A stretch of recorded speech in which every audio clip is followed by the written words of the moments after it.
Hello and welcome back to Feeding an Army, the Army Historical Foundation's newest series about the rations throughout Army history.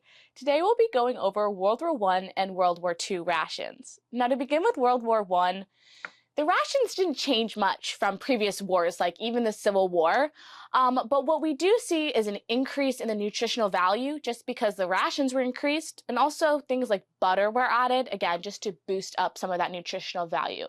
As well, things like candy and cigarettes were added, again, for morale purposes and just for nutritional and calorie purposes. Now, the big difference between previous wars and World War I is that we see the development of a job of an army cook. So now instead of individuals or small groups cooking for themselves, we see a person who's specifically given a job to cook for a larger group of people. And we begin to see recipe books coming out of the army for how to cook for such large groups. And this is where we begin to see the development of field kitchens as well. This means that in the trenches, soldiers are regularly receiving hot, fresh food. That also means that, for the most part, the era of the infamous hardtack is mostly over. As well, the Army began to experiment with canned rations. Now, these were also known as iron rations, and they were 3,000 calories of meat, bread, sugar, and coffee that was meant to last a full week. Now, for a little bit of comparison, nowadays the Army suggests about 2,200 to 3,000 calories, depending on the exercise the person is doing, per soldier per day for an adult male. So that's a pretty big difference here. So that 3,000 calories usually did not last the full week. Now these canned rations were really only for those who were cut off from supply lines and were unable to get that fresh food. Now, the food that we're going to be trying today is donuts. So I'm going to invite Caden Ritche, who is a student at William & Mary and a living historian who's also a collector of World War I and World War II memorabilia. Welcome, Caden. All right, so what we have before us is the original Salvation Army recipe for donuts. Now, donut lassies, which were girls part of the Red Cross or part of the Salvation Army, would come and they'd make donuts and other sweet treats for the soldiers fighting in World War I, keeping the morale up, and also, who doesn't like a good donut? So I have cinnamon sugar on mine. Caden's going to have powdered sugar. Just a little bit something different here, but we're going to try it and we're going to let you know how it is. So. All right.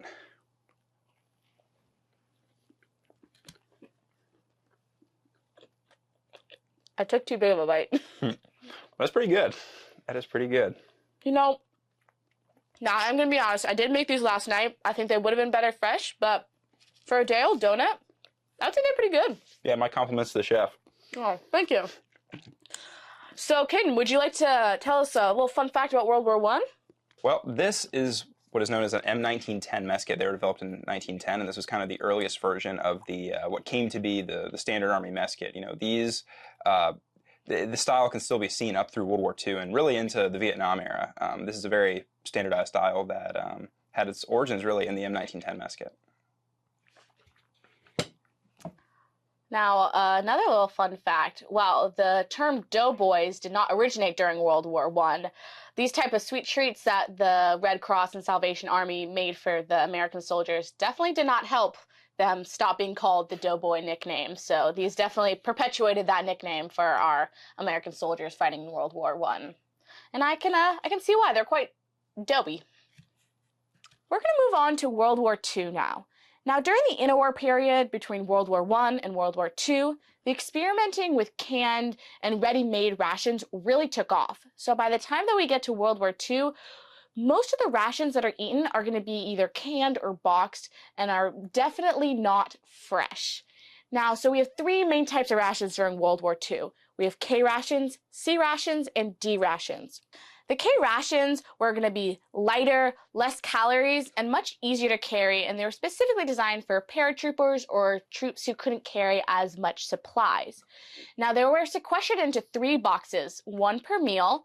The breakfast box would have been brown, just like you see here. The dinner box would have been blue, and the supper box would have been green. Now, if all three boxes were eaten together, it would have been about 2,830 calories and 79 grams of protein. Now, what's inside there is, for the breakfast, there would have been some sort of canned eggs and bacon, things like that. some biscuits, and a fruit bar that could be stewed into a jam to put on top of your biscuits. In the dinner unit, there would have been some sort of canned entree. Most of the time, it would have been processed cheese and bacon. How yummy, processed cheese in a can. There also would have been the biscuits, and there would have been 5 caramels or 5 hard candies, depending on what you got, and a powdered drink either in the flavors of orange, grape, or lemon. Now that lemon powdered beverage would have been quite interesting. Now it was universally hated by all soldiers, or most soldiers, and most of them used it, or at least some of them used it to clean the floors. So I have a quote here from the Quartermaster of the 2nd Infantry Division, and he said, quote, "We used K-ration lemon powder dissolved in buckets of water for scrubbing the floors when we were living in buildings. It worked exceptionally well." So apparently it was just as good as bleach, and that's tells you a thing or two about those powdered beverage. Now, in the supper unit, it would have been the most calorie dense with a canned meat entree like meatloaf. Also would have been biscuits, a tropical or a regular chocolate bar. Now the tropical bar was for those fighting mostly in the Pacific theater as they were more heat resistant. The regular chocolate bars were just kind of like your average Hershey bar today. And that is because Hershey themselves were the main producers of these chocolate bars. Now the other two, the C ration and the D ration. The C ration, also known as C rats, were simpler but heavier, and they consisted of 2 12-ounce cans for every meal. So it would have been 6 12-ounce cans to complete a full ration, so a full days of food. There would have been an M unit and a B unit. The M unit stood for the meat unit, and it would have been some sort of canned entree similar to a K ration, so like, again, meatloaf. And the B ration, the bread unit, would have had 2.5 ounces of biscuits, 0.5 ounces of sugar, 0.25 ounces of coffee, and a 1 ounce chocolate disc. And that would have been, again, in a can, so everything was pretty much circular. Now, these used a key or P38 to be opened, and if you're interested in learning a little bit more about our can opening techniques, we're going to talk about that a little bit more in our next episode about the Korea and Vietnam War, so stay tuned for that. Now, both the K ration and the C ration would have had an accessories packet, and these would be pretty similar for each of these rations. Now, what would have been inside is something similar to what you see here. There would have been gum, cigarettes, matches, TP, toilet paper, very important there, salt, sugar or a bouillon cube, purification tablets, and some sort of can opener, key opener. Those would have been in the accessory packets as well. So that's what they would have looked like there. Now, moving on to those D rations. Now, these were mainly produced by Hershey, and they were a type of chocolate bar that was made to be a last resort. So these were a survival tool to prevent all-out starvation. Now, here it is important to note that the word ration means all the food, all the nutrition required in one day. So one bar, which was 4 ounces and 600 calories, was not a D ration. A D ration contained of 3 of these chocolate bars. Now, perhaps my favorite part of the chocolate bars, the D ration, is that they were specifically engineered to taste no better than a boiled potato. Their words, not mine. And this was to prevent soldiers from eating them like candy whenever they had a sweet tooth, because these, again, were just supposed to be for survival. So the ingredients, which mostly contained of chocolate solids and oat flour, were, again, meant to taste no better than a boiled potato. And that's perhaps my favorite part.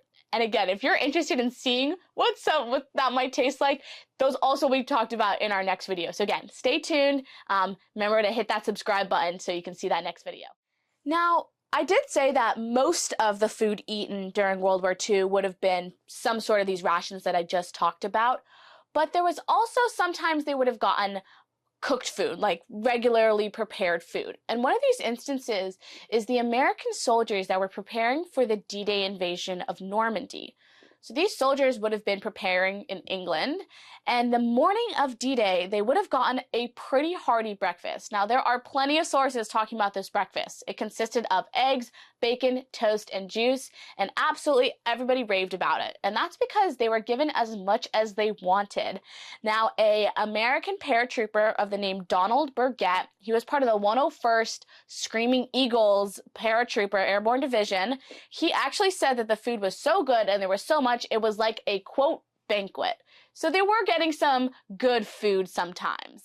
Welcome back, Caden. Oh, see, we have a little bit of an outfit change here. Want to give us a quick explanation of what you got on? Sure. So I'm wearing the standard M37 wool uniform, which is kind of the standard uniform for GIs fighting in Europe during World War II. On top of it, I'm wearing a cotton poplin M41 field jacket, and on top of that, I'm wearing an M1 helmet.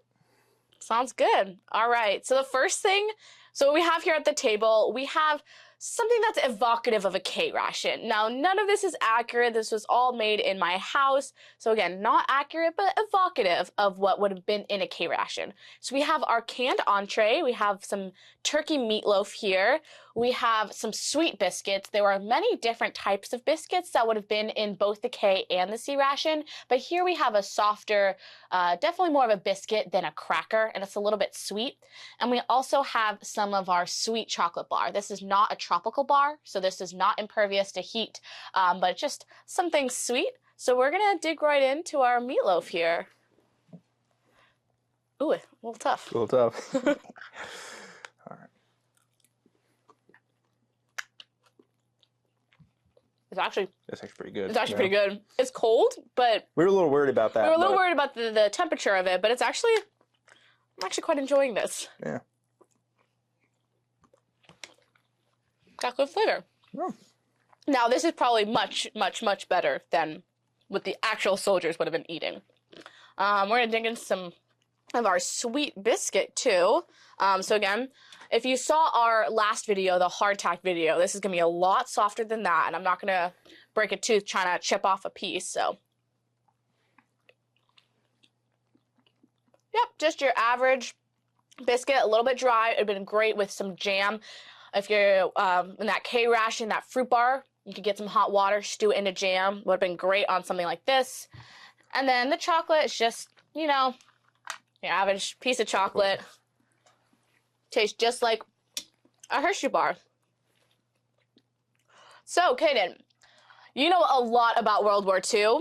Why don't you tell us some things, just something that might be related to food or just, you know, even some fun facts. Sure. So, looking at some of the gear we have on the table here, this right here is an M1942 portable stove. These were carried by GIs during World War II.